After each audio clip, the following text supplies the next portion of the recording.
अस्सलामुअलैकुम, मैं हूं शान से बुशरा खालिद और आज बात करेंगे पाकिस्तान और अफगानिस्तान के दरमियान जो 3 मैचेस की एक सीरीज़ खेली गई। 3 T20 मैचेस थे और मैचेस भी उसी लोकेशन पे थे, उसी एक वेन्यू पे थे जहां पे पाकिस्तान ने इतना लंबा अरसा क्रिकेट का दिया वहां पे, क्योंकि जब पाकिस्तान में क्रिकेट बैन हुई तो देखा गया शारजा, यूएई और इन्हीं कंट्रीज़ में पाकिस्तान के मैचेस होते थे और पाकिस्तान खुद इन कंट्रीज़ में मेज़बानी करता था। कह सकते हैं कि पाकिस्तान का एक सेकेंड होम भी था और इतना लंबा अरसा जब आपने वहाँ पे क्रिकेट खेली, लेकिन उसके बावजूद जो नताइज आए अफगानिस्तान के खिलाफ वो यही नताइज थे कि एक नई टीम थी, एक नए प्लेयर्स के साथ आप गए वहाँ पे, लेकिन उसके बावजूद जो चीज़ें थी जिन पे ऊपर ज़ेरे गौर भी आने चाहिए थे लेकिन उनके ऊपर काम भी नहीं किया गया। लेकिन अनफॉर्चुनेटली जो कप्तान थे शादाब खान, उनको एक तो कप्तानी भी दी गई और उस तरह से वो जब इस्लामाबाद की कप्तानी करते आए तो वहाँ पे सारे जो थे आपके फॉरनर प्लेयर्स थे आपके पास और आप उनके साथ एक टीम को चला रहे थे। लेकिन जहाँ पे आपके पास नया टैलेंट था, नए प्लेयर्स थे, इमर्जिंग प्लेयर्स थे सारे, वहाँ पे जब आपको टीम को साथ चलाना था तो वहाँ पे उस तरह के रिजल्ट्स नहीं मिले। एक आउटकम चाहिए था उसका कि अगर जो पीएसएल में परफॉर्म कर रहे हैं चाहे जैसे मर्जी पिचेस हैं, लेकिन आप वहाँ पे इनको जाके यूटिलाइज कर सकते थे। लेकिन उसके बावजूद जिन 3 मैचेस में देखा गया, आखिरी मैच में पाकिस्तान को फतह भी हासिल हुई, लेकिन जो 2 मैचेस में जो गलतियाँ थी उन पर बात ज़रूर करेंगे कि जिस तरह से पहले मैच में आपने सारे ही नए प्लेयर्स को खिला दिया। वहाँ पर अगर आप ओपनिंग पे शान मसूद को ले आते और साथ अगर हारिस भी ओपनिंग करते या फिर कोई एक नया प्लेयर या फिर एक पुराना एक्सपीरियंस प्लेयर आपके पास होता जिससे आप टीम को स्टार्ट देते, लेकिन उसके बावजूद इस तरह की जो एक हिकमत अमली थी वो ना आजमाई गई। लेकिन अगर आप मिडल ऑर्डर में देख लें तो वही एक चीज़ थी कि आज़म खान को चांस दिया गया। लेकिन आज़म खान पे एक बात करेंगे ज़रूर कि जिस तरह से उनकी परफॉर्मेंस थी, इतना लंबा अरसा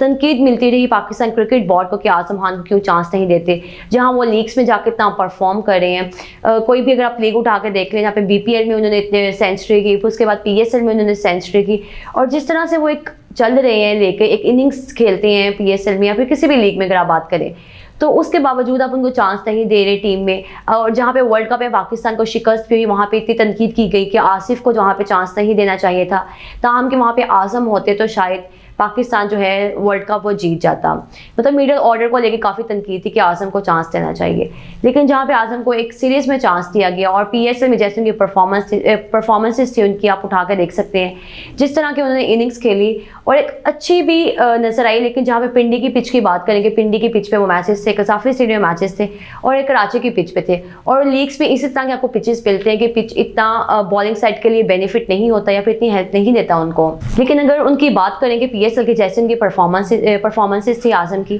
कि पिंडी की पिच थी, कराची की पिच थी, तो वहाँ पे पिच काफ़ी जो बॉलर्स को हेल्प नहीं देती, बैटर्स के लिए काफ़ी मुफीद भी नजर आती है। तो इसी तरह जब उनको शारजा में भेजा गया एकदम उठा के तो काफ़ी टफ भी था उनके लिए, लेकिन कहीं ना कहीं वो आके खेल सकते थे और खेलना भी चाहिए था। लेकिन बैटिंग में तो बिल्कुल ही उनकी नाकिस परफॉर्मेंस है। लेकिन कीपिंग में अगर बात करें, और एक बयान में उन्होंने अपने कहा भी कि मैं फील्डिंग नहीं कर सकता, तो जो एक प्लेयर फील्डिंग नहीं कर सकता तो आपको क्या लगता है कि उनको चांस देना चाहिए टीम में कि अगर कीपर, अगर आपके पास दूसरा कोई कीपर है, आप उसको चांस दे रहे हैं कीपिंग के लिए, तो आपका जो बैटर है अगर आप उसको मिडिल के लिए लेकर जा रहे हैं वो फील्डिंग नहीं कर सकता, तो क्या उस चीज़ का फ़ायदा। कि फिटनेस को लेकर जब रमीज़ राजा साहब जो तनकीद भी करते थे और वो उनका एक वैलिड पॉइंट भी था कि अगर आपकी फिटनेस नहीं है तो आप इतने मॉडर्न क्रिकेट में, इतने मॉडर्न दौर में आके आप इस लेवल पे जाके क्रिकेट नहीं खेल सकते, तो उनका भी जो पॉइंट है बिल्कुल ठीक था। लेकिन नजम सेठी आए और उन्होंने एक अच्छा इनिशिएटिव इस लिहाज से लिया कि चाहे अफगानिस्तान की टीम अब अच्छी भी नजर आती है, एक तगड़ी टीम भी है, लेकिन उसके बावजूद उन्होंने एक अच्छा ये इनिशिएटिव लिया कि प्लेयर्स को चांस पे दिया।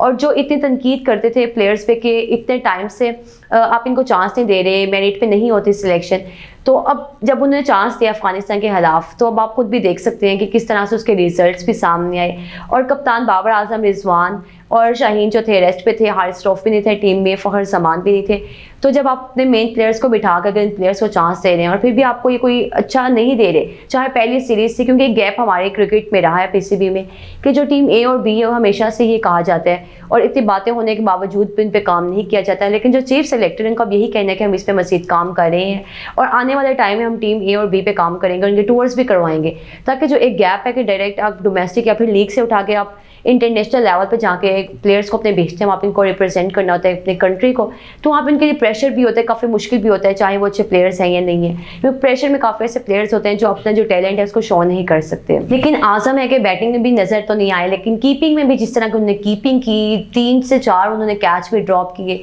और वहाँ पे विकेट्स भी पाकिस्तान को हासिल हो सकते थे, काफ़ी क्रूशल मोमेंट्स भी थे, लेकिन उनके बावजूद जो इस तरह की परफॉर्मेंस आई और उसके बाद जो जब वो लीग्स में खेलते थे बाद में प्रेस कॉन्फ्रेंस में जैसे कॉन्फिडेंस लेवल था, एक खेलने के बाद वो मोराल तो आपका ऑफकोर्स हाई होता ही है, लेकिन उसके बावजूद जिस तरह के वो एक कॉन्फिडेंट था उनमें कि मैं खेल सकता हूँ या कुछ भी, लेकिन अब हर एक को पता चल गया कौन कितने पानी में है और जितनी तनकीदें की जाती थी कि प्लेयर्स को चांस देना चाहिए, लेकिन जो कप्तान बाबर आजम थे उनकी तो क्या ही तारीफ करें। तो उनका भी यही कहना था कि अगर आप PSL से उठा के, जब साइम अयूब की बात की गई और उनसे पूछा भी गया तो उन्होंने कहा कि PSL से उठा के अगर आप किसी प्लेयर को इंटरनेशनल लेवल पे लेकर जा रहे हैं तो मुझे नहीं लगता ये तरीका तरीका ठीक है, क्योंकि अगर आप प्लेयर को मज़ीद चांस दें, उसको एक्सपीरियंस मिलने दें, क्योंकि आप डायरेक्ट उठा के अगर साइम अयूब पे उन्होंने कहा कि मुझे नहीं लगता जितना मर्जी वो अच्छा खेले यहाँ पे, लेकिन आप उनको जाके इस तरह सीरीज़ में नहीं खिला सकते जहाँ पे आपके पास सामने जो टीम है वो क्वालिटी टीम है। और अगर अफगानिस्तान की बात करेंगे, जिस तरह की उनके पास टीम थी और नबी जो थे एक कप्तान रहे इतना लंबा अर्सा अफगानिस्तान के साथ, लेकिन अब राशिद खान को कप्तानी दी गई, लेकिन नबी तो प्लेयर ऑफ द सीरीज़ भी रहे जैसे उन्होंने परफॉर्मेंसेस दी, लेकिन उनका यही कहना था अफगानिस्तान का कि हमारा तो होम ग्राउंड है और हमारे लिए तो मुश्किल है ही नहीं, और नज़र भी आया। लेकिन दूसरे मैच की बात करेंगे, पहला मैच तो पाकिस्तान के चले ठीक है, आपने नए प्लेयर्स को आजमाया, वहाँ पे पाकिस्तान को शिकस्त हो गई, लेकिन जो दूसरा मैच था वहाँ पे नसीम शाह, क्या ही बात है, इतना एक्सपीरियंस होने के बावजूद भी आप एक पिच पे जहाँ पे आपको इन स्विंग आउट स्विंग हर तरह से बॉल रिवर्स हो रहा है आपका और आपका स्विंग हो रहा है बॉल, लेकिन आप उसके बावजूद बॉलिंग कर क्या रहे हैं। आपने पहला मैच में भी आपको इतना स्कोर पर आपको आइडिया नहीं हुआ, और जहाँ पे आपने ऑस्ट्रेलिया बांग्लादेश हर तरह के पिचेस पे आपने खेली है, टेस्ट मैच में आप खेलते हैं, ODI में आप खेलते हैं, T20 में आपने खेला, लेकिन उसके बावजूद और जहाँ यहाँ तक कि जो नसीम शाह का था डेब्यू वो भी ऑस्ट्रेलिया के खिलाफ ही था और इतने यंग एज में था, लेकिन उसके बावजूद जैसे उन्होंने बॉलिंग कराई काफ़ी डिसअपॉइंटिंग था। ये देखने वालों के लिए भी और उनके अपने लिए भी होना चाहिए कि एक पिच पे जहाँ पे नवीन उल हक या फिर बाकी जितने बॉलर्स हैं, फरूकी या जितने भी बाकी फास्ट बॉलर स्पिनर्स थे, उनको इतना टर्न मिल रहा था बॉल को, लेकिन वहाँ पे नसीम शाह ने किया ही क्या, उनकी बॉल आती बिल्कुल ऐसा लगता है फ्लैट पिच पे बॉलिंग करवा रहे हैं, लेकिन वहाँ पे पाकिस्तान जो था मैच हारा भी सेकेंड लास्ट ओवर में, लेकिन जमान खान को जिस तरह से चांस भी दिया गया और वो नो डाउट एक कमाल के बॉलर हैं, उन्होंने PSL में तो खुद को मनवाया ही मनवाया, लेकिन ऐसे पिचेस पे जाके जहाँ पे थोड़ा टफ भी था, क्योंकि एक स्लो पिच होती है और बैटर्स के लिए नहीं होती, लेकिन बॉलिंग को तो फ़ायदा होता ही होता है, लेकिन एक्सपीरियंस ना होने के बावजूद भी 1-2 साल खेला PSL, लेकिन डायरेक्ट टीम में आए तो उन्होंने जैसे लास्ट ओवर करवाया, वहाँ पे अगर जो 18 रन पड़े थे नसीम शाह के ओवर में,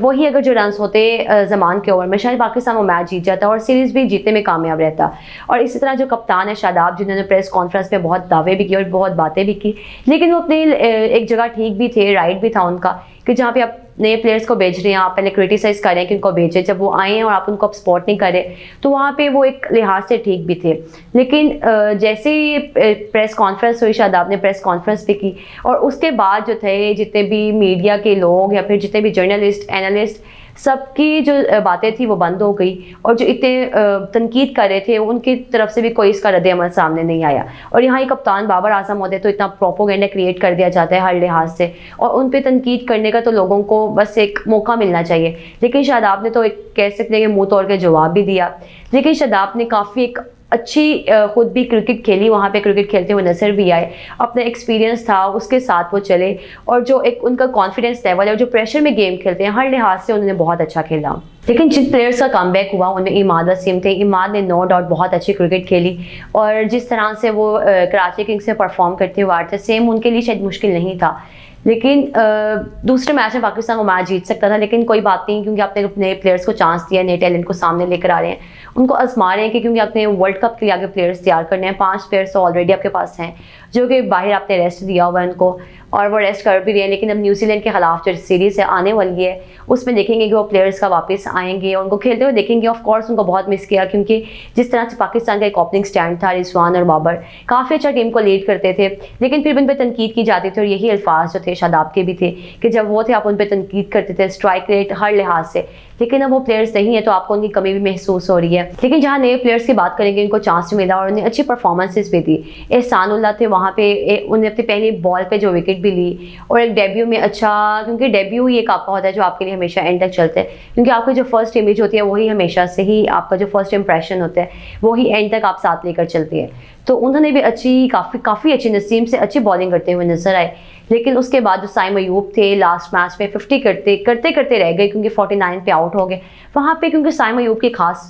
खास बात नहीं कह सकते। एक उनकी खामी है कि वो जहाँ पे एक शॉट लगाते हैं लेकिन वो बगैर देखे एक नो लुक तो उनकी शॉट है ही है और वो बहुत क्या ही ज़बरदस्त शॉट भी है, लेकिन जिस तरह से वो एक अक्सर शॉट्स खेलते हैं हिटिंग की तरफ जाते हैं वहाँ पे वो बिल्कुल एक अपनी पावर का इस्तेमाल नहीं करते और बस कह देंगे अन्य वाह एक शॉट लगा दी और वो चलेगी। तो वहाँ पे शायद वो एक रन ले लेते हैं। उनका डेब्यू में जो उनका एक तीसरा मैच था, उनकी पहली सीरीज़ थी, उसमें शायद उनकी 50 होने में कामयाब रहती है। लेकिन ज़मान खान ने बहुत अच्छे परफॉर्म किया, लेकिन मुझे लगता है शायद ज़मान को आगे आने वाली सीरीज़ में भी मौका देना चाहिए। और उसके अलावा जो प्लेयर्स आए उनमें इमाद वसीम को तो कमबैक हुआ, अच्छा परफॉर्म करते हुए नजर आए। इफ्तिखार को जहाँ पे आपने तीसरे मैच में मौका दिया और चाचा तो है ही मिडिल ऑर्डर के लिए बहुत माने जाने प्लेयर हैं और जहाँ पे इनको मौका भी मिला और एक इफ्तिखार के आने से टीम इतनी मजबूत हो गई और नसीम शाह को आपने बाहर बिठाया। वसीम जूनियर ने बहुत अच्छी बॉलिंग की। अगर पहले मैचेस में आप नसीम को बिठा के वसीम जूनियर को अगर आप करवा देते, क्योंकि हर प्लेयर के आपको स्ट्रेंथ का आइडिया होना चाहिए, कौन सा प्लेयर कौन सी पिच पे चल सकता है।